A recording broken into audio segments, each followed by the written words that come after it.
Welcome to another episode of Growing Dentist. Today I have the person who inspired me to start the podcast Growing Dentist. His name is Jurgen Rudolph, and he's the founder of JKR Financial. And obviously he runs a podcast, or he hosts a podcast called Open Roll Podcast. And how many people do you have listening to it right now?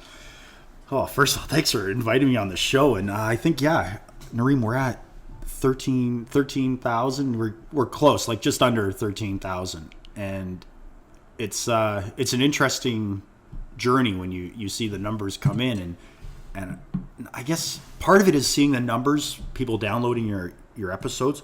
But part of it is the stuff you learn, because you're constantly exploring, how do I put out a better show? How do I do this, or make it better? I feel nervous being on this side of the microphone. You know what? You got me going. So, definitely you're doing something right. I mean, you inspired me to want to do it myself. Before we get into kind of some meaty stuff, can you kind of tell me a little bit about your journey and perhaps how you got into podcasting? Just curious, because, I'm sure a lot of people would love to hear how you did it, because, you run a business, a traditional business, but what you're doing is so untraditional. I haven't heard of any other financial planner who has his own podcast series with 13,000, people listening to it is it a weekly podcast? Weekly podcast. Weekly. 70 episodes have gone out. You did number 70. Oh, wow. Thank you for doing that. But yeah, my journey, I've always liked, actually one of the guests on my show was who got me into it. We were working together as financial planners at this company. It's not even around anymore, London Life. This is back in 92. And he comes into the boardroom. Remember, picture this, back in the old days, cubicles, boardrooms. I know it's not your world. You don't have that. But he goes, I watched this thing on TV last night where they have a cage, and these two guys go in this cage and they fight.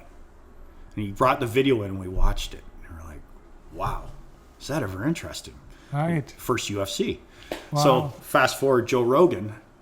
So I start following the UFC, and Joe Rogan has a podcast. So I start listening to his podcast, and I'm like, oh, that's interesting. I go away on vacation, and part of this new world is I didn't want to have cable TV anymore. Right. I was like, so I started listening to podcasts more. I bought an Apple TV.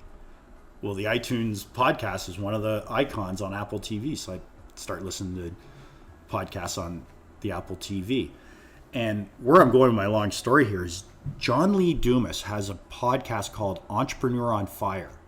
And it's a daily podcast with just interesting people that come on, very positive ideas, and they're entrepreneurs. And his whole thing about that podcast is he's marketing how to do a podcast.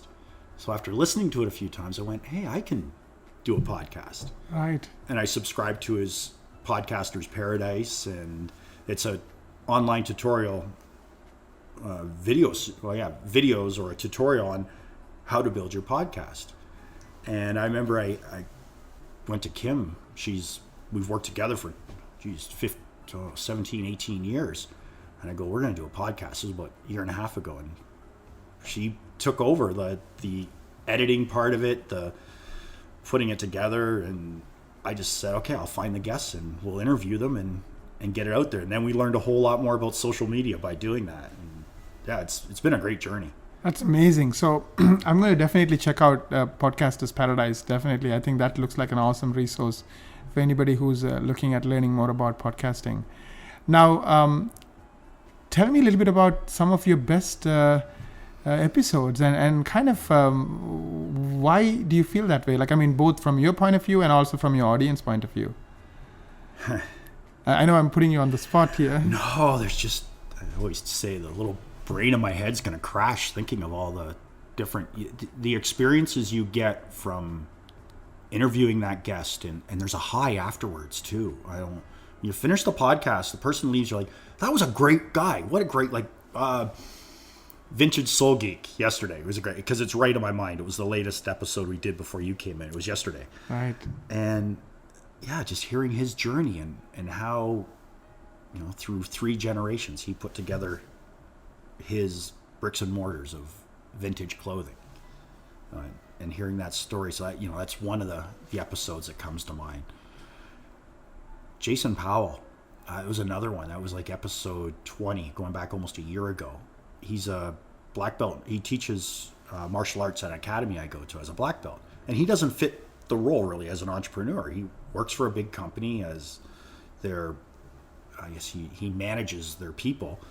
And I'm sure he's having a little laugh at how I described that, because he works with young offenders and things like that. So he's not truly an entrepreneur, but the podcast was about moving your body and just Right. doing something, like whether going to a martial arts studio down the road or going for a walk, but just getting that body moving and, you know, not just waiting around to get old. Those are two of the episodes that come to my mind. And it's funny, as we're doing this interview, Kim's sitting next to me. I know she's probably got like 20 episodes she just wants to fire in. I'm on. You're on. I'm looking over at you. What's the one that comes? The Bliss Kitchen one. Bliss Kitchen. Oh my goodness. Those girls were awesome. You didn't know you were going to get both of us on the show here. Sorry. That's awesome. Well, they were so inspirational. They just had such a great attitude and such a fantastic story. And anytime Donnie is on, Donnie is such a fun guest. Oh, Donnie Wanch, MMA fighter. Oh, right. Donnie is always fun to talk to. He is just a fantastic guest. Donnie's episodes you can find on ours, because you just look down. We've got clean, like you'll find when with your podcast, you'll have clean lyrics, so you don't. But if you have anything explicit, you have to put the E on.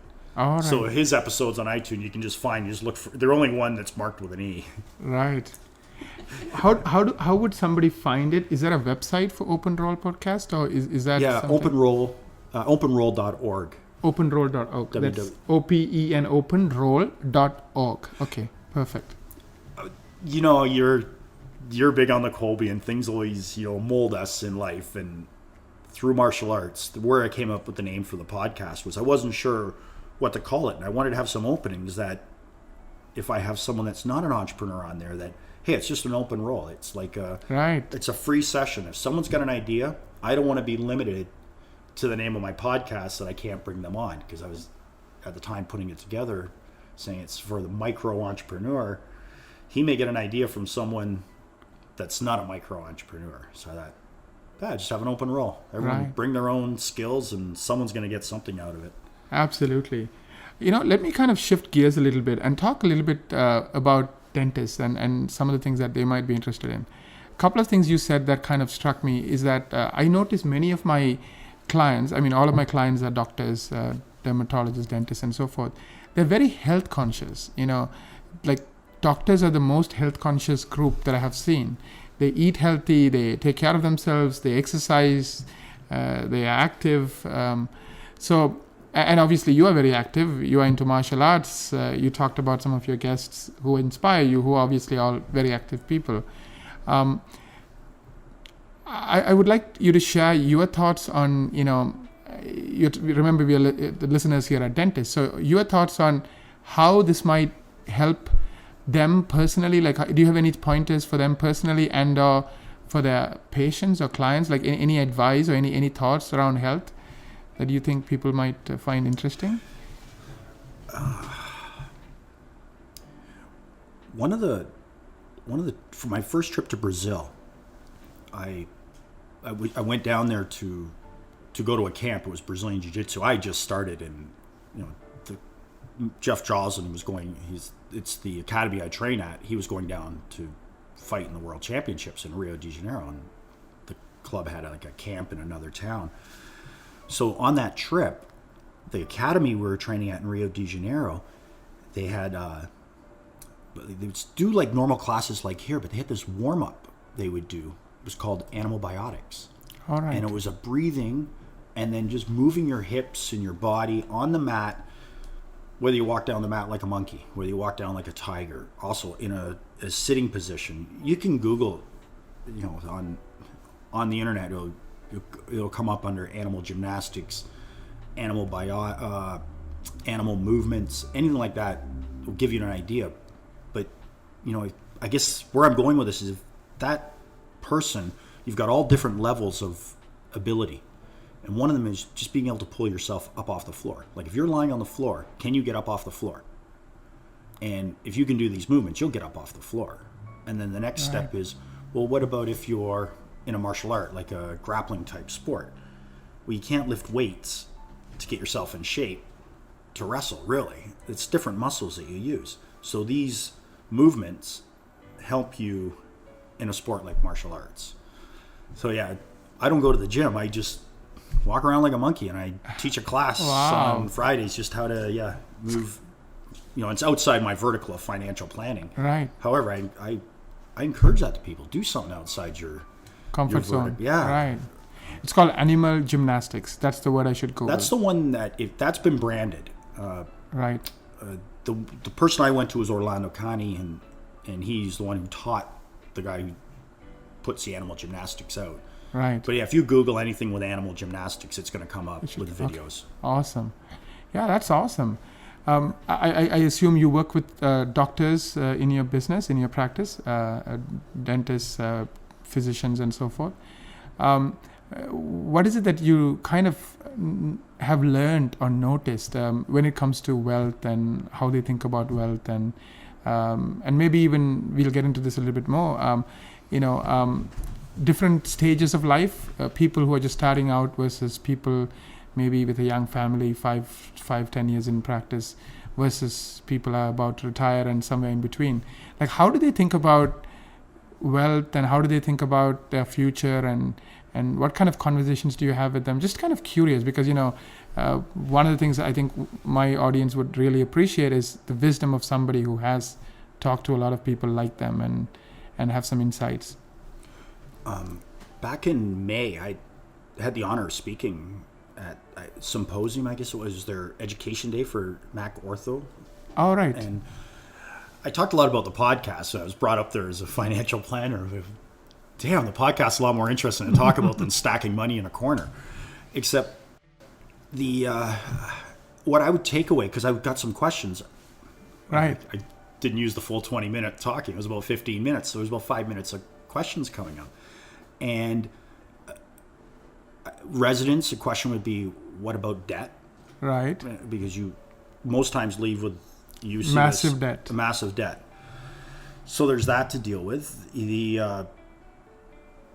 The doctors themselves, one thing that surprised me is the low amount of money they get paid for a surgery. Like, everyone thinks doctors are paid a lot of money. I mean, I had my orthopedic or my knee replaced. I didn't know a doctor only gets paid $800 to do a knee surgery. Wow. Like, damn, I'm thinking you should be getting about $10,000 for that thing. Right.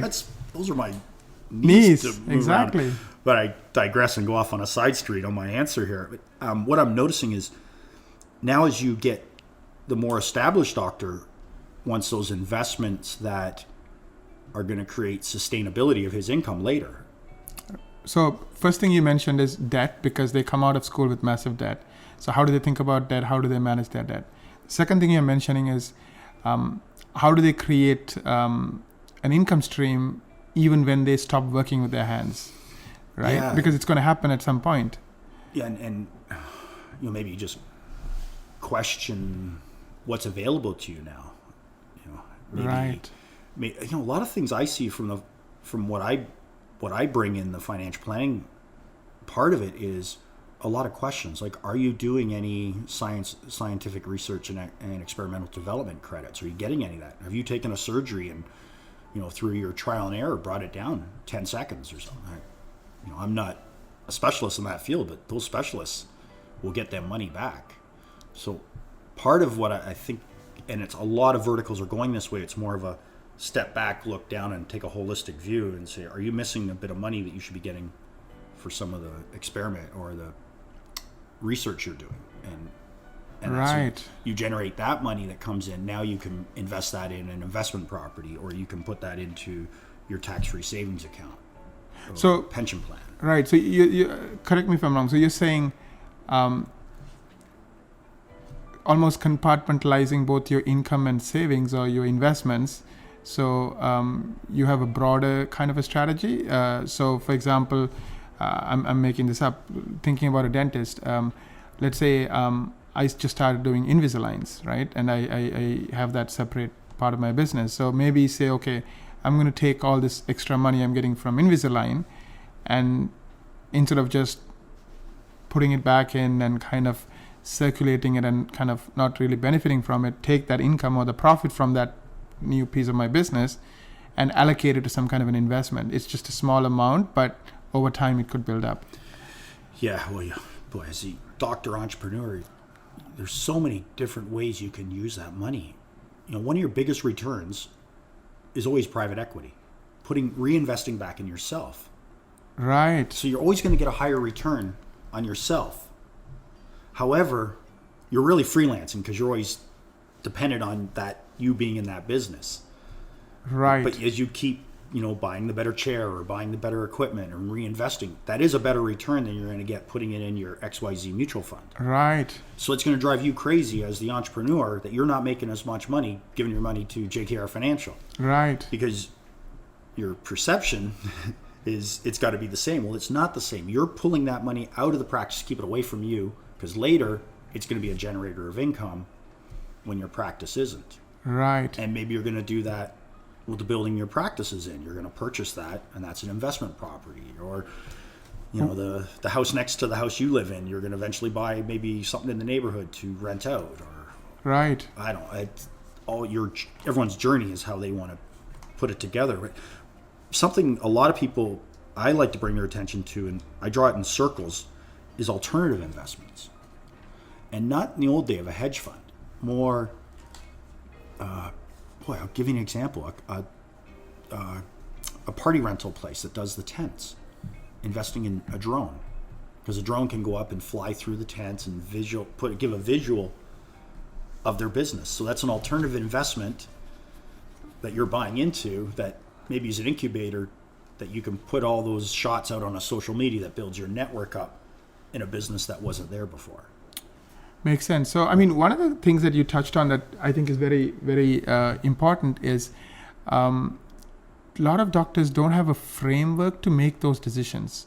Like, they just don't consciously make those decisions. Like, they keep buying new stuff, and there's a new salesperson who says, oh, this is brand new equipment, and they don't do the math and figure out how much it's costing me and how much am I going to make out of it, what assumptions have to be true for me to make the money.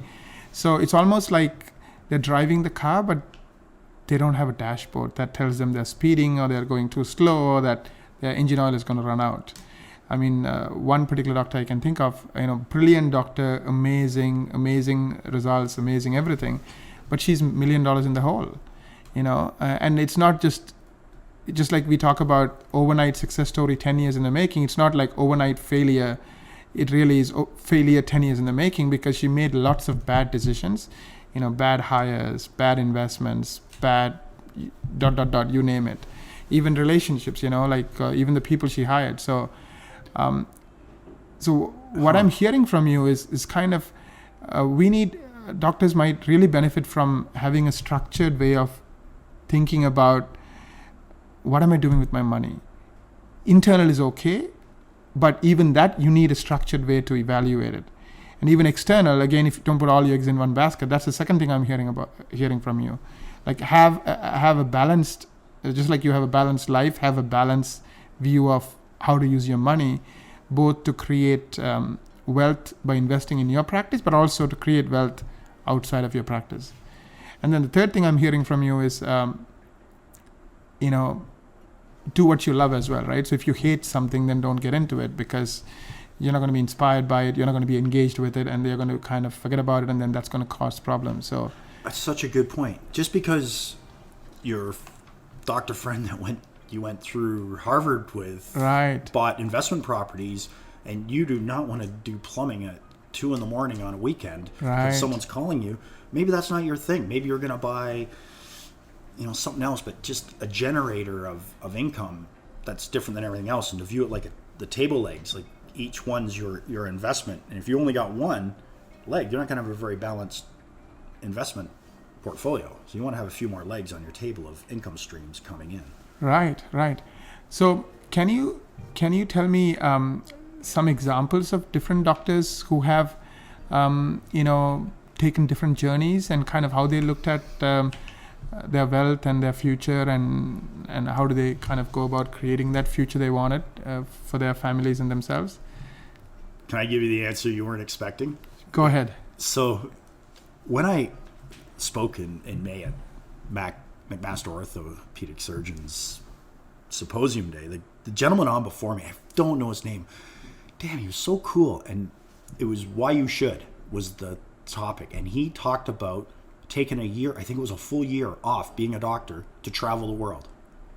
Wow. And he gave all the reasons why you can't do it. And he went with his family and 2 kids. And you know when you're in that room with someone that you just got a good vibe off of and you're talking and you're like, wow, that is really neat. Now he's right back, running his crazy orthopedic, they go crazy, I guess. There's so many different things going on there. Right. But, it's very hectic. And he's back running that. Nothing's changed. He didn't fall off the planet and not survive. So maybe that's one of the best investments is that year off, taking that sabbatical and forget about here's me, the financial planner, saying, yeah, maybe you don't need to put it all in your tax-free savings account, buy the 13 properties. Maybe you need just to take a year off and that'll get you everything anyways. That's amazing. So when we look at creating a future, you don't have to follow the standard path. You could kind of customize it and you could make it your own. And you're right, maybe that taking that year off is the best thing you could do for yourself and your family. You reminded me of one of my clients who's a dentist, and he went to, I think, where he was originally from, a country in South America for a year and a half, and he took his entire family, and he had his practice running when he was gone, and he kind of would remote in and just check in on things.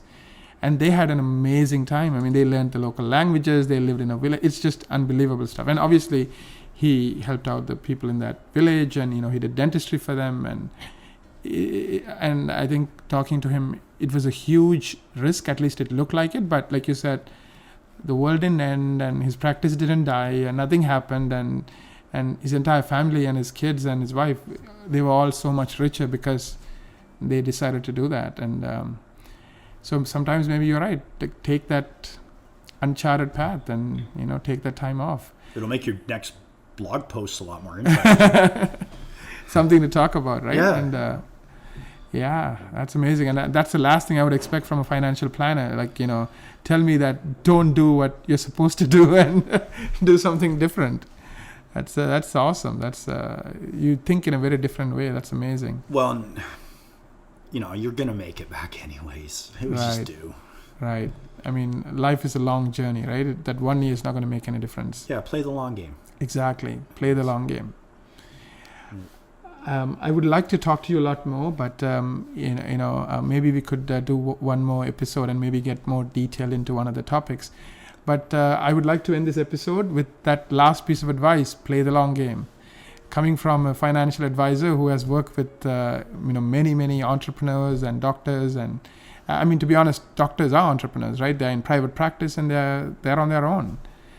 That's true. That's a good way of looking at it. A very specialized entrepreneur. Right.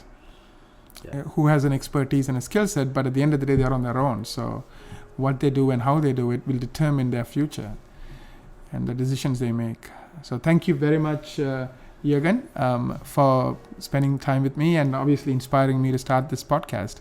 Yeah, Nareem, thanks for the kind words and having me on the show and actually making me have to think of what it's like. You've helped me grow for my podcast because this is the first time I've been interviewed for a show. I just went in and just jumped in. So, yeah, I think I mentioned that before. I just thank you. And I hope to be back again. Absolutely. Thank you very much. And share this podcast by going to growingdentist.com. And it's episode number 2.